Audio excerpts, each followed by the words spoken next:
Hey guys, what's going on and welcome back to the channel. Today we're going to be talking about the Reading and Leeds lineup. It's about that time of year when we all start speculating about who's going to be added to the lineup on top of the already announced headliners and harassing Festival Republic via Twitter to see when they will be releasing the next lineup information. I'm currently recording this on Friday the 23rd of April and today we have received a new Reading and Leeds announcement. I have actually done other music and festival related videos on this channel before, but I haven't this year yet done a video basically reviewing and giving my thoughts on the Reading and Leeds festival lineup. So, as we've just had a new announcement, I thought I would take this opportunity to go through the whole lineup, talk about some of the bands that I would be excited to see, as well as looking at some of the new inclusions that were added only today. So I'll start off by going through Friday, then Saturday, then Sunday, and then going through the different stages and so on from there. But before we get into the video, I'm going to do that annoying plugging, liking the video stuff. Please do like the video though, because it helps me out a lot, and subscribe to the channel if you want to see more from me. That would be very, very much appreciated. But yeah,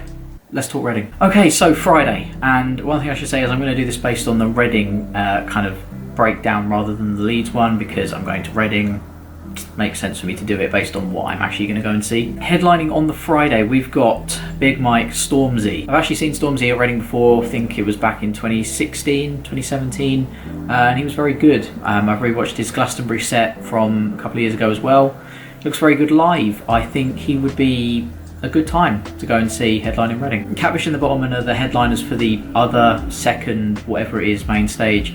And Catfish are solid. I've seen them before as well. And yeah, I'll be looking forward to seeing them. Some other big names on the main stages. We've got AJ Tracy, Declan McKenna, Nothing But Thieves, Seagulls, Sports Team, H, Sam Fender. There's a lot of good names on here for Friday. I have to say it might be one of my favourite days. Been listening to a lot of Sam Fender and a lot of Seagulls, so they're two bands I've never seen live before, so I'd definitely be interested in them. If you saw my perfect festival lineup video, AJ Tracy was on that video as one of the headliners, I guess, and that was based on my Spotify listens. So I obviously like AJ Tracy. I would be seeing him if he was there, and there's a good chance I'll be at his show at the O2 in November, which, why not? One thing I actually look forward to doing with the Reading lineup is looking at the dance stage, because I'm very fussy when it comes to dance music, if you want to call it that.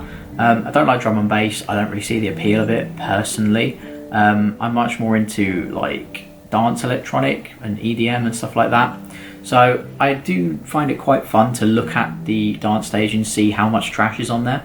And this year I'm seeing only two people on the Friday that I'd be interested in looking at, and that's MK and Madison Beer, purely because I've heard of them and I know they're alright. The rest I've not heard of, so I'm not really interested. Looking at the lockup for Friday, I mean, this is not really a stage that I spend too much time at. But there's a couple of good names on there actually that I wouldn't mind going to see. I mean, we've got Boston Manor, I don't really listen to, but I've heard a lot about, and apparently they're quite good, so potentially that would be one that I'd check out if I don't have anything better to do. But one name that's on the lockup stage for Friday that I definitely would be interested in seeing is Yonica. Yonica I have seen before, and they're very good, and yes, I would definitely like to go and see Yonica if there's no big clashes. Don't really know many of the other ones, to be honest. The lockup stage isn't really my thing. It's a bit loud and a bit brash most of the time for me, so yeah, I can't really comment too much on the other names on there. One extra stage, probably most people's least favourite stage at Reading Festival.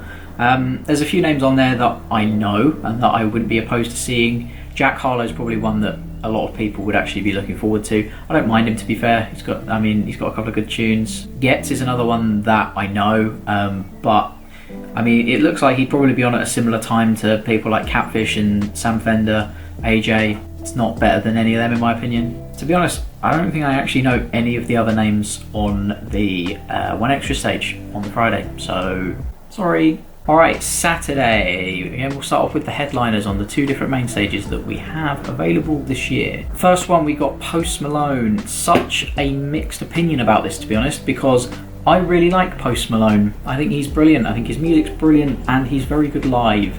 However, he's been at Reading Festival for the past 2 years already. He was there in 2018. That was his first appearance. He did, I think it was like a mid-afternoon slot on the main stage. I think it was literally just Festival Republic trying to test the waters and see how people would receive him. And then he headlined in 2019, which was very good, admittedly, very, very good. But bringing the same headliner back the next year to play the exact same slot doesn't really seem like the best choice for me, if I'm being honest. And before anyone gets triggered, yes, I like Post Malone. I really do like Post Malone, and yes, I probably will go and see him again at Reading, as I'm sure a lot of people will, even if they were there in 2019 and saw that headliner set. But there's so many other options out there. There's so many other rappers if you need to go down that route. There's so many other big bands that could play the slot.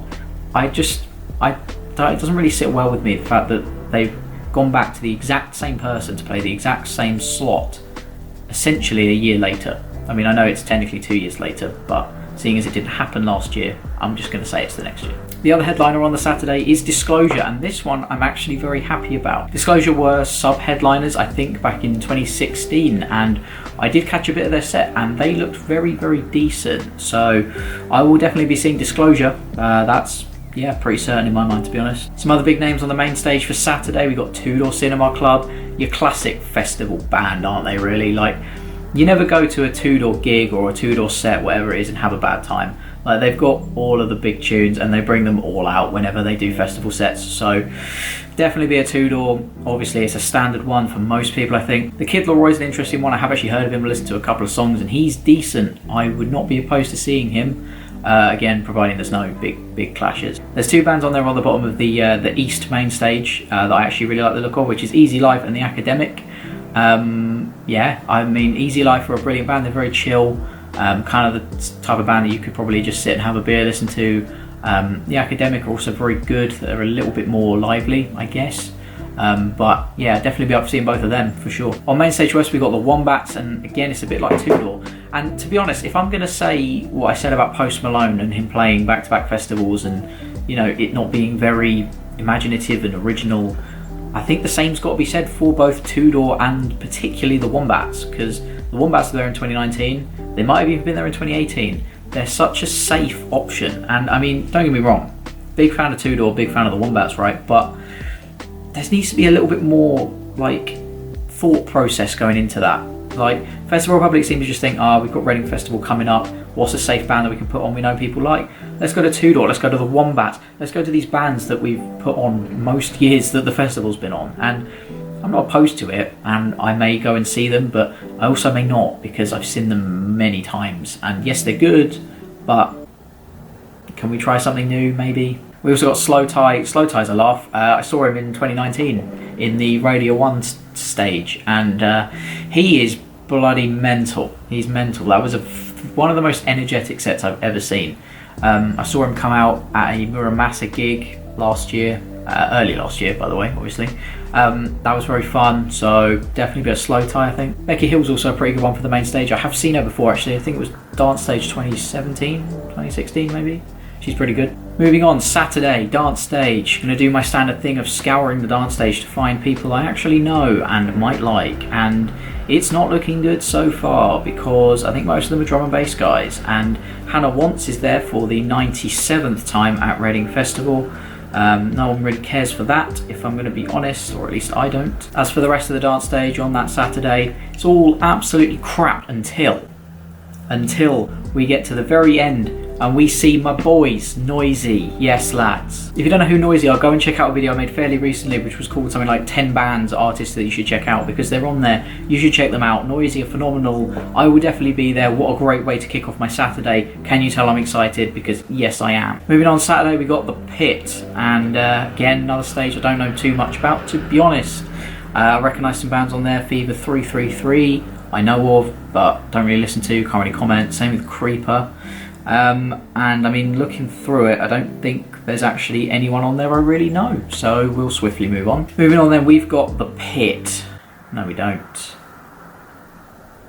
Moving on then, we got the One Extra stage, and once again I look for names that I know, and there's a few. Tiger on the One Extra stage is weird, to be honest, but I won't be there. I'm not a huge fan. Tion Wayne is a pretty good one actually for that stage, because he's got a pretty big following and some good songs to boot. I think there'll probably be some clashes whilst Tion Wayne's playing that I wouldn't go and see him, but I think Tion Wayne could be a good set, to be honest. Simba as well is decent. He's got that tune with KSI.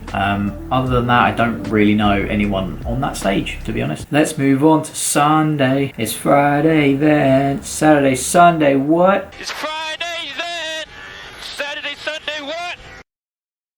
Yeah, it's okay. Moving on to Sunday, we'll start off with the big boys. Liam Gallagher, of course he's there. Of course he is. I'm pretty sure he announced it himself before Reading and Leeds got the chance to. Saw Liam back in 2018, I think it was, 2018, 2017. I honestly lost track of the years that I've been now and who was there, to be honest.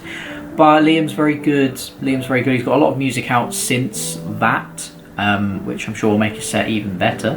And of course he brings out the Oasis tunes throughout the set as well, which the whole crowd loves. You get the flares out, you get on people's shoulders, it's a great time. Queens of the Stone Age are your other headliner on the Sunday, and that makes me happy because Queens of the Stone Age are brilliant. I've seen Queens of the Stone Age before at Finsbury Park and they were very, very good, very good.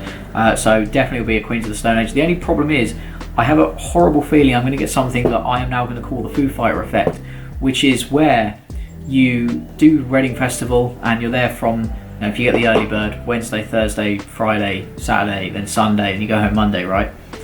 And you've been, on your feet, you've been running around and moshing and doing God knows what on minimal sleep with loads of alcohol in your system for like 4 or 5 days by the time you get to Sunday. So when you get to Sunday's headliner, the amount of energy you've got is so shot that it's almost hard to move. In 2019, when I was at Reading Festival, the Foo Fighters were headlining the Sunday, and it got to the point where we were watching Foo Fighters and I was not so much struggling to stand, but I could barely move. Like I was so like stiff and almost paralysed standing up watching the Foo Fighters. And then afterwards, trying to get myself back to the tent was a fun time. I could barely walk, it was just pain. I'm calling it the Foo Fighters effect just because it happened while I was watching Foo Fighters at Reading. And I have a horrible feeling I'm going to get that same problem at Queens of the Stone Age, but Queens of the Stone Age and Liam Gallagher are worth trying to power my body through that issue, so we'll see. Some other big names that we got on the Sunday, we got Jerry Cinnamon, who I have actually seen before at Community Festival, I think it was, in 2018, 19 maybe. And he was okay.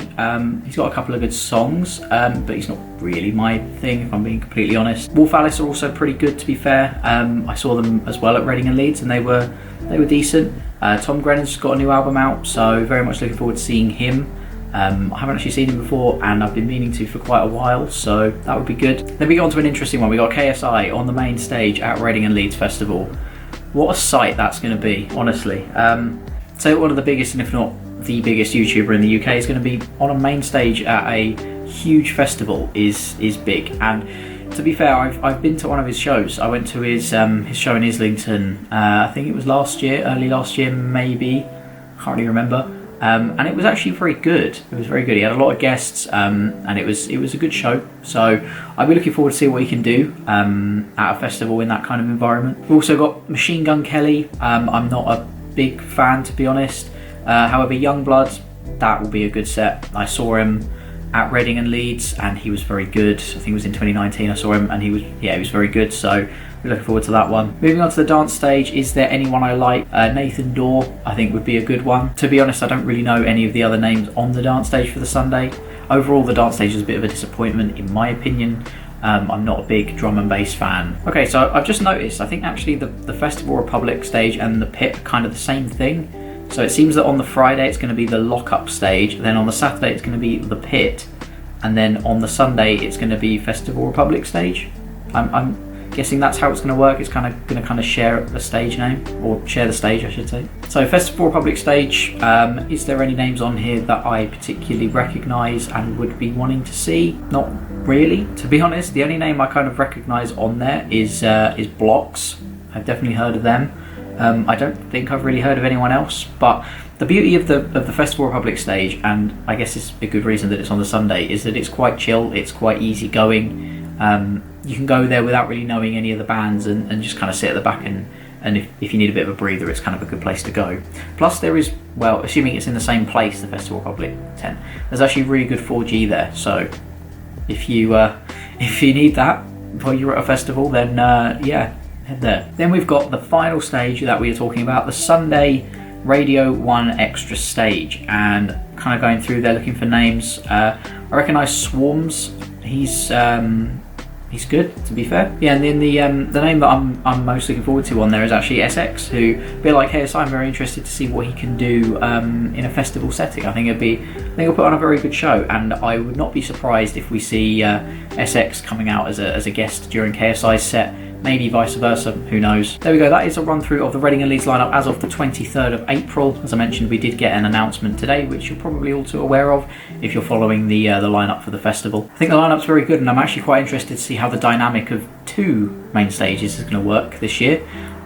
Something new, and hopefully it will be good. There's certainly a lot of bands and artists on there that I'm very excited to see, and I think the first festival out of lockdown and out of the whole pandemic is going to be a huge one, and there's going to be a lot of energy. It's going to be very hype, and I'm very much looking forward to it. If you did enjoy this video, please do leave a like rating. That would be very, very much appreciated, and subscribe to the channel. I'm sure I'll be doing more Reading and Leeds Festival content as we get closer and closer to the actual festival itself. I'm also looking to do a Reading Festival vlog for the first time, which I think would be a great lark. So stay tuned, end of August, early September, I'm gonna try and make it happen. But yeah, thank you so much for watching, and I will see you next time.